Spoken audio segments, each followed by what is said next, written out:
Banyak komen saya dapat yang kata saya tak boleh buat kecerunan solar panel yang sedikit macam ni. Sebab saya buat air tu dalam 3 darjah dia punya kecondongan. Sebabnya ini, kalau korang tengok dekat satu sudut bila lepas hujan akan ada air bertakung. Sebabnya tak cukup dia punya kecerunan dia tu. Satu cara yang saya boleh buat untuk buang air, letak jari dan jadikan jari saya sebagai jambatan untuk air yang bertakung tu keluar kat bawah. Ini namanya tindakan kapilari. Sama macam straw kecil yang boleh sedut air tanpa daya luar. Kalau kita berbalik pada solar panel tadi, bila saya letakkan jari, air tu akan ada daya lekatan untuk melekat pada jari saya dan ada daya lekitan yang menarik air-air lain tu untuk turun sekali. Untuk solar panel, ada klip yang menggunakan capillary action tu. Ni, saya dah beli. Ada yang plastik, ada yang alloy macam ni. Kalau korang perasan dekat klip ni, bahagian yang ini ada berbonggol sikit supaya ada ruang air boleh lalu kat bawah dia. Cara dia mudah je. Kita klip dia dekat tempat yang terendah dekat solar panel kita. Bila capillary action tu berlaku, bukan setakat air je dia sedut. Kalau ada habur-habur sikit, debu-debu, dia akan keluarkan sekali. Jangan besar sangat lah.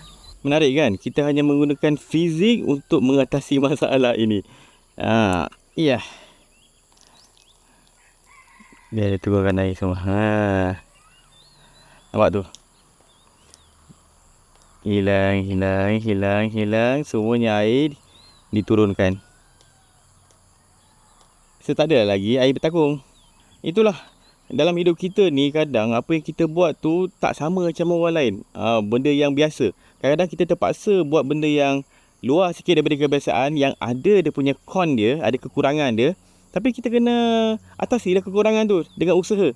Sebab ada banyak kemungkinan kenapa kita buat decision awal tu berbeza dengan orang lain. Mungkin tak cukup ilmu, mungkin ada part yang kita terpaksa buat juga macam tu sebab ada kekurangan pada awal kita nak buat sesuatu benda tu. Yes, maybe ada orang condemn apa yang kita buat, tapi counter je. Bukan counter condemn dia orang. Counter apa yang kita buat tu supaya output dia ada.